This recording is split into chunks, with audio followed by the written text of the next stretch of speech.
Hi friend, do you ever feel like standard leadership advice just doesn't work for you? Well, welcome to Leadership from Within. In this podcast, we will discover your unique leadership style. We dive into the world of MBTI and the Big Five. We shape leadership strategies that truly fit you. Join us on this journey to find out the one-of-a-kind leader you are. Let's get started.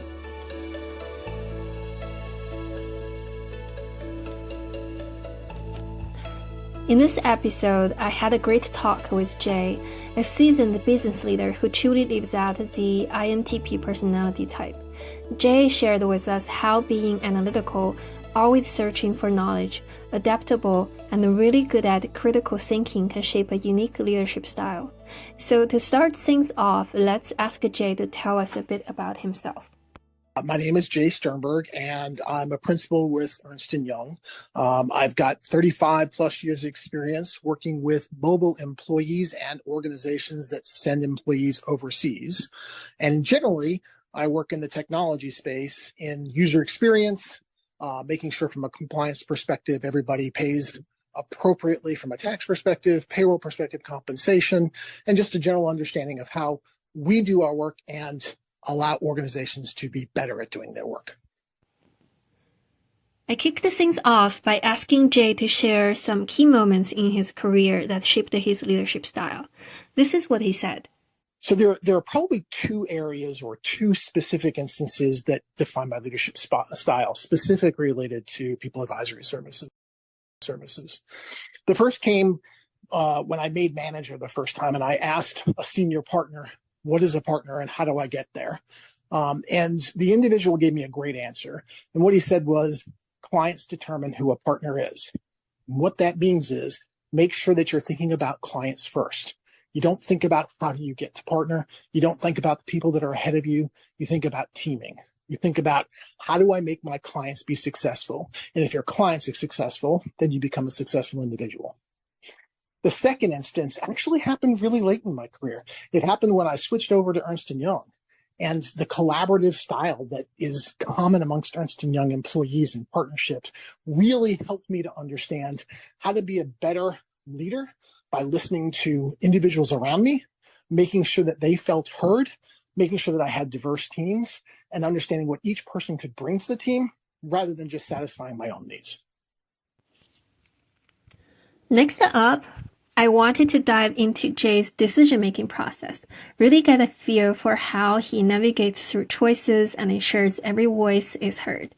In this part, you're gonna see how a logical mindset and critical thinking play a huge role in his approach. It's pretty insightful. I don't think everybody's ever going to be happy, and that's not really my goal. My goal is to listen, make sure that people understand what our goals and objectives are, and then understand where they're coming from. So everybody has their own style. They come up with their own ideas. And then as a group, and with me having the ultimate decision, but as a group, we determine what the best course of action is. And sometimes you have to be agile in that. Sometimes you have to make manipulations along the way. The best course of action is knowing right up front, not everybody's going to be happy, but you are going to work together as a team and find the best solutions to meet client needs and to make sure that everybody has a voice in the process. Jay went on to share his methods for ensuring that everyone on his team gets why a decision was made. In order for somebody to feel heard, you've got to be able to understand where they're coming from, listen to their solution to a problem, and while it may not have been selected, explain to them exactly why their selection didn't make the cut in the end. So one, make sure that you explain to them that they were heard and explain to them why you're making the decisions that you're making.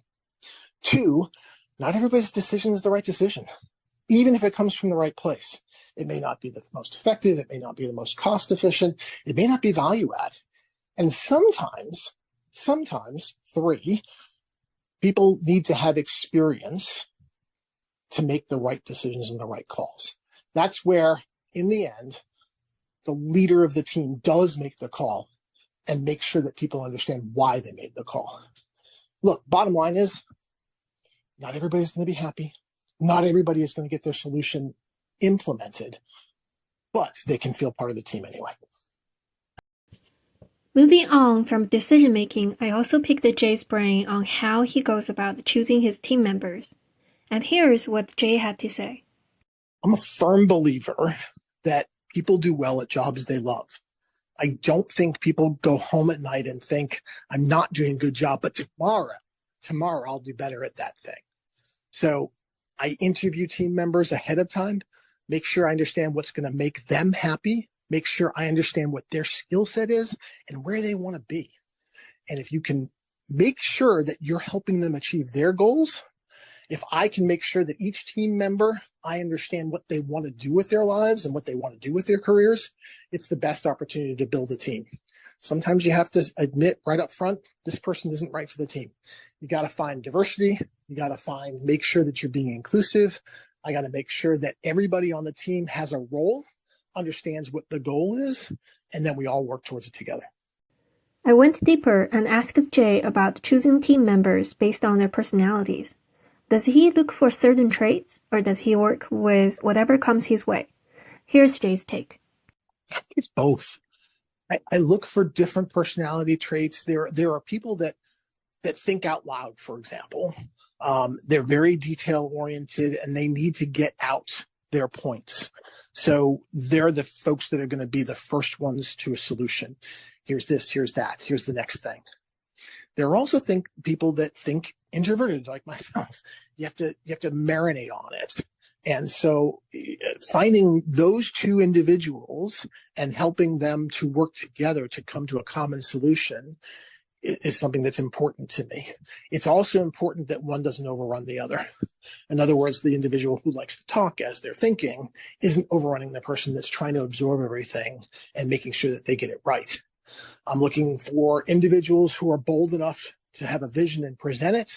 I'm also looking for individuals that are creative and have a bunch of ideas that they can come across with. I'm looking for individuals that can be detail oriented. And I'm looking for those individuals who just can get the work done. I kept the chat going, diving into how Jay creates a team culture. He really shows a balanced and thoughtful way of leading. I'm an introvert.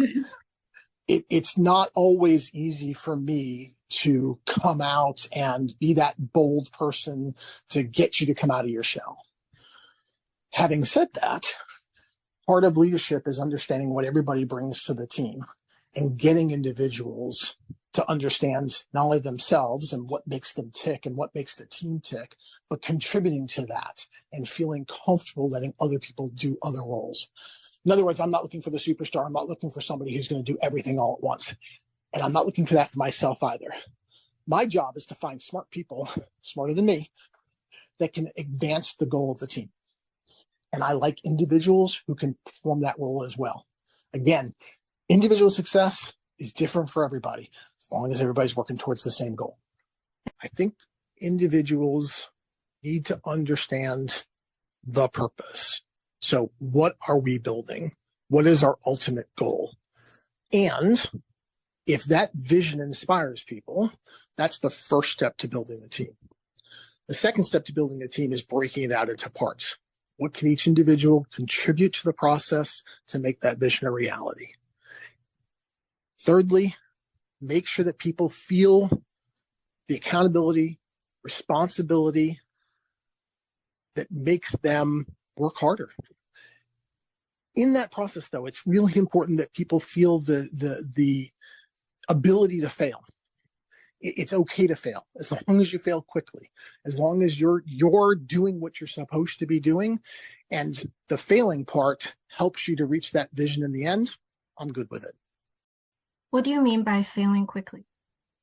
What I mean is, if you've got an idea and we agree that that's the idea that's going to get to our vision, and we find out a day, a week, a month into the process, that's not going to work, scrap the idea.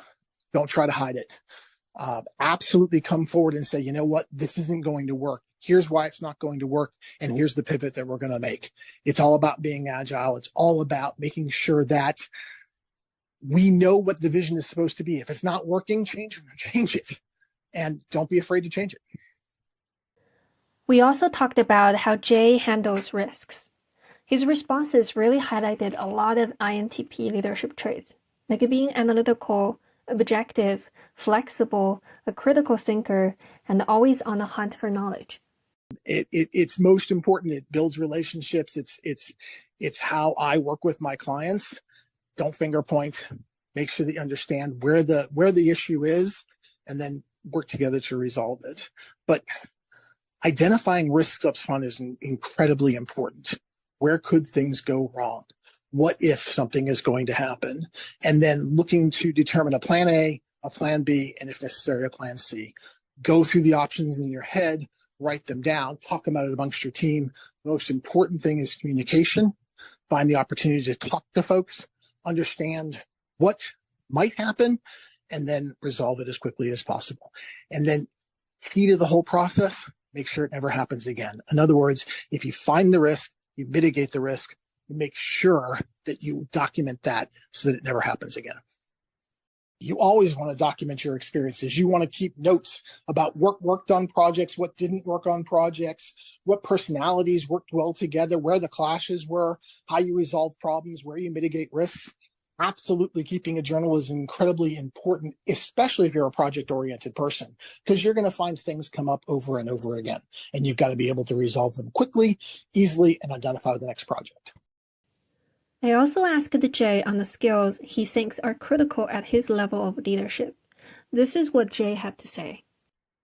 Along with titles comes an automatic ability for people to listen to you when you come into a room.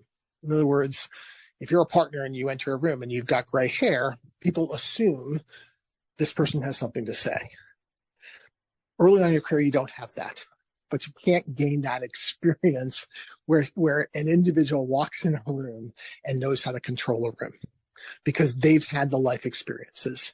But what you can do is you can listen and you can offer up the right opportunities, finding the place to put your mark.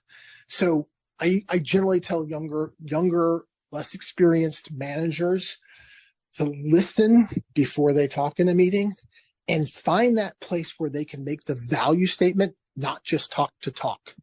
So if there are opportunities in a meeting to make a value statement, to make a difference, absolutely make that point. Find the right place.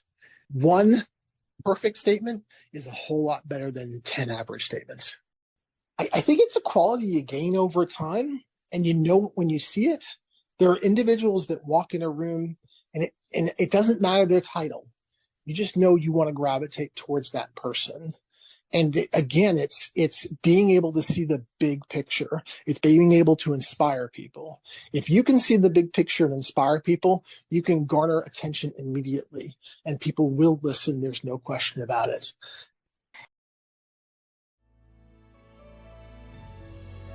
We've split our chat with Jay in these two segments. In this first part, we've covered some key aspects of his approach to leadership.